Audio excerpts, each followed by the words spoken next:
सबसे पहले बात अपन करते हैं कि संविधान क्या है, संविधान कहते किसे हैं। देखिए, संविधान की जो परिभाषा बनती है वो परिभाषा यह है कि एक ऐसा मूलभूत कानून, एक ऐसा मूलभूत कानून जिसका पालन करने के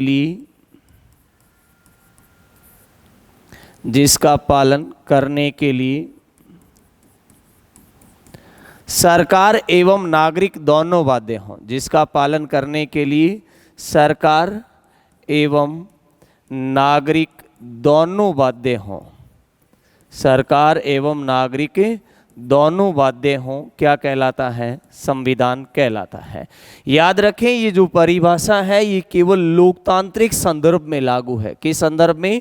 लोकतांत्रिक संदर्भ में ये परिभाषा लागू है कि एक ऐसा मूलभूत कानून जिसका पालन करने के लिए सरकार भी बाध्य हो और नागरिक भी बाध्य हो। संविधान के दो प्रकार अपने को देखने को मिलते हैं। संविधान के जो दो प्रकार हैं वो कौन कौन से देखने को मिलते हैं? संविधान में एक प्रकार आता है लिखित संविधान। कौन सा? एक तो आता है लिखित संविधान। लिखित संविधान के नाम से ही स्पष्ट है कि ऐसा संविधान जो कैसा हो? लिखा हुआ हो। दुनिया में सर्वप्रथम लिखित संविधान की बात करें तो सर्वप्रथम किसका संविधान लिखा गया? तो याद रखिएगा दोस्तों, सर्वप्रथम 1789 में। कब? 1789 में अमेरिका का संविधान लिखा गया। किसका? 1789 में अमेरिका का संविधान लिखा गया था और अमेरिका का संविधान फिलाडेल्फिया शहर में हैमिल्टन के द्वारा लिखा गया था। अमेरिका के संविधान को हैमिल्टन ने क्या कहा है? न्यायाधीश की मूलभूत विधि कहा है। किसने? हैमिल्टन ने। किस देश के संविधान को? अमेरिका के संविधान को। हैमिल्टन अमेरिकी ही संविधान की रचयिता है। अमेरिका के संविधान को आधुनिक विश्व के देशों के संविधान का जनक कहा जाता है। अमेरिका के संविधान को क्या कहा जाता है? आधुनिक विश्व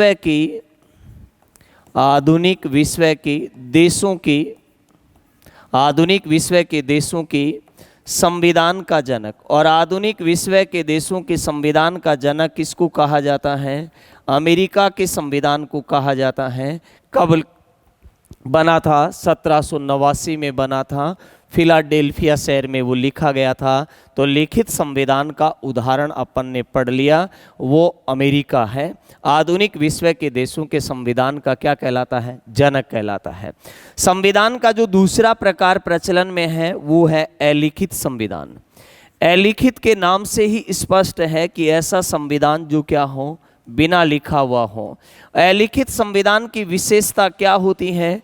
अलिखित संविधान की विशेषता होती है कि वह परंपरा और रीति रिवाजों पर आधारित होता है। किस पर?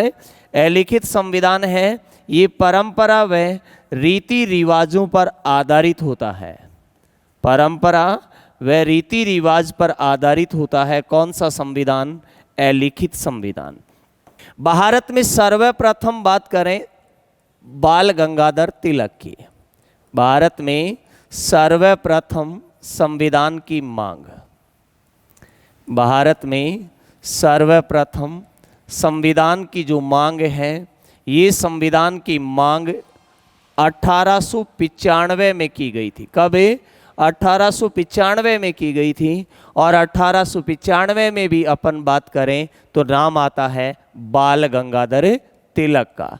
1895 में बाल गंगाधर तिलक ने कौन से विधेयक में संविधान की मांग की थी? तो बाल गंगाधर तिलक ने स्वराज विधेयक में संविधान की मांग की थी। कौन से विधेयक में? स्वराज विधेयक में संविधान की मांग की थी। तो दोस्तों याद रखना, स्वराज विधेयक का संबंध किन से है? स्वराज विधेयक का संबंध बाल गंगाधर तिलक से है। इसे दूसरे शब्दों में आप क्या कह सकते हैं? इसे दूसरे शब्दों में आप संविधान विधेयक के नाम से भी जानते हैं। तो याद रखिएगा, सर्वप्रथम भारत में संविधान की मांग किसने की है? बाल गंगाधर तिलक ने की। कब की थी? 1895 1995 में की थी। विधेयक का क्या नाम था? स्वराज विधेयक था। क्या नाम था? स्वराज विधेयक था। और 1922 में महात्मा गांधी ने क्या कहा? 1922 में महात्मा गांधी ने कहा भारत का संविधान भारतीयों द्वारा बनाया जाए। 1922 में महात्मा गांधी ने कहा, महात्मा गांधी ने कहा भारत का संविधान किसके द्वारा बनाया जाए? भारत का संविधान भारतीयों द्वारा बनाया जाए, भारतीयों द्वारा बनाया जाए। ये बात है, ये महात्मा गांधी ने कब कही थी? 1922 में। ये 1922 में महात्मा गांधी ने किस आंदोलन के दौरान कही? तो याद रखिएगा दोस्तों, 1922 में महात्मा गांधी एक आंदोलन को लीड कर रहे थे। वो आंदोलन कौन सा था? असहयोग आंदोलन था। ये असहयोग आंदोलन है। इस असहयोग आंदोलन के दौरान महात्मा गांधी ने कहा था कि भारत का संविधान भारतीयों द्वारा बनाया जाए। चित्तरंजन दास और मोतीलाल नेहरू ने, CR दास और मोतीलाल नेहरू ने 1 जनवरी 1923 को, कब की बात हो रही है?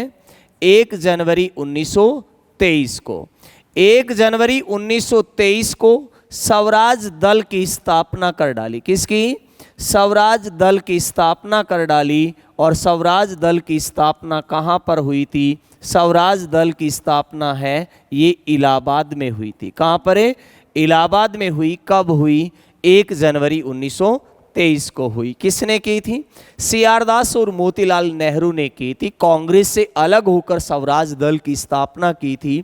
और याद रखना, इसी स्वराज दल द्वारा संविधान की मांग कब की गई थी?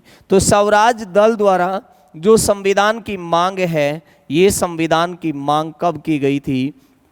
तो याद रखना, स्वराज दल ने संविधान की मांग है ये 1924 में की थी। कब की थी? 1924 में स्वराज दल द्वारा संविधान की मांग की गई थी। यहाँ पर याद रखना, संविधान की मांग करने वाला पहला व्यक्ति तो कौन है? बाल गंगाधर तिलक है। कौन है? बाल गंगाधर तिलक। लेकिन संविधान की मांग करने वाला पहला दल कौन सा है? तो उत्तर होगा अपना स्वराज दल। कौन सा? स्वराज दल। नेहरू समिति का गठन कब किया गया? नेहरू समिति का गठन 1928 में किया गया। कब किया गया? 1928 में नेहरू समिति का गठन किया गया। और इस नेहरू समिति के जो अध्यक्ष हैं, ये नेहरू समिति के अध्यक्ष किसको बनाया गया? नेहरू समिति का अध्यक्ष मोतीलाल नेहरू को बनाया गया। किसको? मोतीलाल नेहरू को बनाया गया। मोतीलाल नेहरू। इस नेहरू समिति में जो सचिव थे, ये सचिव किसको बनाया गया? तो सचिव बनाया गया पंडित जवाहरलाल नेहरू, जो मोतीलाल नेहरू के ही पुत्र थे, पंडित जवाहरलाल नेहरू। 1928 की नेहरू रिपोर्ट के संबंध की बात करें तो 1928 की नेहरू रिपोर्ट का संबंध है ये भारतीय संविधान के एक प्रारूप से है। 1928 की नेहरू रिपोर्ट का संबंध किससे है? 1928 की नेहरू रिपोर्ट का संबंध है ये भारतीय संविधान के प्रारूप से है। यानी सबसे पहले भारतीय संविधान का जो प्रारूप है, ये प्रारूप किसने तैयार किया था? नेहरू समिति ने तैयार किया था। भारतीय संविधान का जो ड्राफ्ट है, ये किसने तैयार किया था? नेहरू समिति ने तैयार किया था। नेहरू समिति ने जो ड्राफ्ट तैयार किया, वो किस रिपोर्ट में तैयार किया था? नेहरू रिपोर्ट में। और यहाँ से प्रश्न क्या आता है? प्रश्न आता है कि 1928 की नेहरू रिपोर्ट का संबंध किससे है? तो 1928 की नेहरू रिपोर्ट का संबंध है ये भारतीय संविधान के प्रारूप से है। किससे है? भारतीय संविधान के प्रारूप से है या भारतीय संविधान के ड्राफ्ट से है। ठीक है। अब नेहरू समिति में ही मौलिक अधिकारों का, नेहरू समिति ने ही मौलिक अधिकारों का ड्राफ्ट भी तैयार किया था। कुछ भी हो, लेकिन भारतीयों ने संविधान का ड्राफ्ट तैयार कर दिया। कौन सी रिपोर्ट में? नेहरू रिपोर्ट में। और यहाँ से प्रश्न ध्यान रखना, प्रश्न की भाषा यही होगी कि 1928 1928 की नेहरू रिपोर्ट का संबंध किससे है? तो 1928 की नेहरू रिपोर्ट का संबंध भारतीय संविधान के प्रारूप से है, यानी भारतीय संविधान के ड्राफ्ट से है। नेहरू समिति एक सर्वदलीय समिति है। इसमें उस समय की जितने भी पार्टियां थी वो सारी पार्टियां इसमें शामिल की गई थी। नेहरू समिति ने संविधान का ड्राफ्ट तैयार कर दिया। इसके बाद 1934 का समय आता है और 1934 में एक नाम आता है M.N. रॉय, मानवेंद्र नाथ रॉय। 1934 में M.N. रॉय ने औपचारिक रूप से संविधान सभा की मांग की। किसकी? औपचारिक रूप से संविधान सभा की मांग की थी। औपचारिक रूप से संविधान सभा की मांग की किसने? औपचारिक रूप से संविधान सभा की मांग की M.N. रॉय ने। देखो M.N. रॉय है, ये साम्यवादी विचारधारा के व्यक्ति थे। हालांकि साम्यवादी विचारधारा के व्यक्तियों के विचार में संविधान सभा का विचार शामिल नहीं होता है, लेकिन इनका यह व्यक्तिगत विचार था। कैसा? इनका यह व्यक्तिगत विचार था। ध्यान रखें, M.N. रॉय ने व्यक्तिगत रूप से संविधान सभा की मांग की। कब? 1934 में M.N. रॉय ने संविधान सभा की मांग की, लेकिन विश्व में सर्वप्रथम संविधान सभा का विचार किसने दिया था? तो याद रखें, दुनिया में संविधान सभा का जो सर्वप्रथम विचार है, ये सर्वप्रथम विचार सर हेनरी मैन ने दिया था। किसने दिया था? सर हेनरी मैन है। ये सर हेनरी मैन ने सर्वप्रथम संविधान सभा का दुनिया में विचार दिया था। भारत में संविधान सभा की मांग किसने की है? M.N. रॉय ने की है। कब? 1934 में की है। लेकिन M.N. रॉय को भारत में क्या कहा जाता है? तो याद रखें, M.N. रॉय को भारत में साम्यवादी पार्टी का संस्थापक कहा जाता है। क्या कहा जाता है? साम्यवादी पार्टी का संस्थापक कहा जाता है। किसको? साम्यवादी पार्टी, कम्युनिस्ट पार्टी का संस्थापक कौन है? संस्थापक M.N. रॉय है। M.N. रॉय ने साम्यवादी पार्टी की स्थापना कब की थी? तो याद रखें, M.N. रॉय ने साम्यवादी पार्टी की स्थापना 1920 में ताशकंद में की थी। कहाँ पर की थी? ताशकंद में की थी। ताशकंद वर्तमान में उज्बेकिस्तान में है। कहाँ पर है? उज्बेकिस्तान की राजधानी है ताशकंद, और वहाँ सबसे पहले साम्यवादी पार्टी का गठन किया M.N. रॉय ने। साम्यवादी पार्टी क्या है? साम्यवाद को समझिएगा, अंग्रेजी में कहेंगे आप कम्युनिस्ट है। ठीक है। साम्यवादी पार्टी के एजेंडे में मुख्य रूप से जो बातें शामिल होती हैं, या इनके विचार में जो मुख्य बातें शामिल होती हैं, वो कौन सी बात होती है? कि पूंजीवाद का विरोध करना। किसका? पूंजीवाद का विरोध करना व मजदूरवाद का समर्थन करना। पूंजीवाद का विरोध व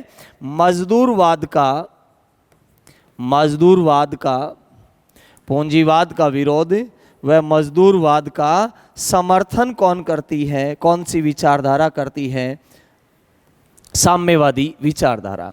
साम्यवादी विचारधारा भारत में 1962 में आकर के डिवाइड हो गई थी। हालांकि भारत में साम्यवादी पार्टी की स्थापना 1925 में होती है, लेकिन M.N. रॉय की यहाँ पर बात कर रहे हैं, तो M.N. रॉय ने कब की थी?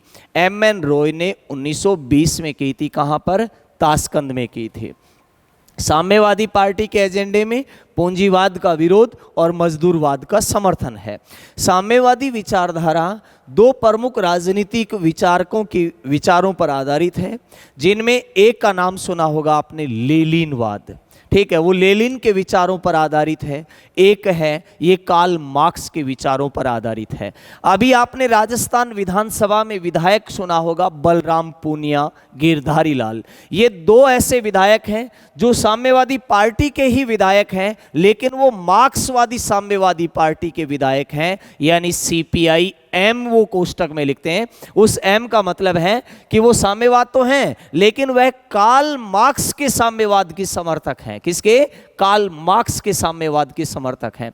लेकिन दूसरा, आप केरल में चले जाइएगा, केरल में जो साम्यवादी पार्टी है उसका चुनाव चिन्ह है हसिया, हथौड़ा और अनाज की बाली है।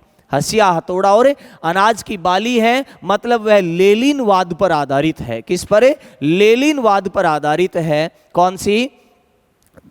तो केरल वाली, जिसका चुनाव चिन्ह हसिया हथौड़ा और अनाज की बाली है। लेकिन दूसरा याद रखिएगा, यही साम्यवादी पार्टी है, इसका संस्थापक भारत में किसको कहा जाएगा? एम.एन. रॉय को कहा जाएगा। कब की थी इन्होंने साम्यवादी पार्टी की स्थापना? 1920 में। यहां संविधान सभा के लिए पढ़ रहे हैं तो एम.एन. रॉय ने संविधान सभा की मांग है, ये संविधान सभा की मांग कब की थी? 1934 में। हालांकि यह इनका व्यक्तिगत विचार था, तो दिमाग में ऐसा ना लाए कि साम्यवादी विचारधारा के लोग तो संविधान सभा को मानते ही नहीं, लेकिन ये केवल और केवल इनका व्यक्तिगत विचार था, इनकी राजनीतिक विचारधारा से इसका कोई संबंध नहीं था। दुनिया में संविधान सभा का विचार किसने दिया था? तो सर हेनरी मैन ने दिया था। सर हेनरी मैन एक संविधान विशेषज्ञ के रूप में अपनी पहचान रखते हैं। इसके बाद अपन बात करें तो देखिए 1936 का समय आता है। 1936 में कांग्रेस का फेजपुर अधिवेशन होता है। 1936 में कांग्रेस का कौन सा? कांग्रेस का फेजपुर अधिवेशन होता है। और इस फेजपुर अधिवेशन में किसके द्वारा? कांग्रेस के फेजपुर अधिवेशन में पंडित जवाहरलाल नेहरू द्वारा। किसके द्वारा? पंडित जवाहरलाल नेहरू द्वारा संविधान की मांग की गई थी। संविधान की मांग की गई। तो पंडित जवाहरलाल नेहरू ने संविधान की मांग कब की? तो याद रखिएगा 1936 में की थी। कौन से अधिवेशन में? फेजपुर अधिवेशन में।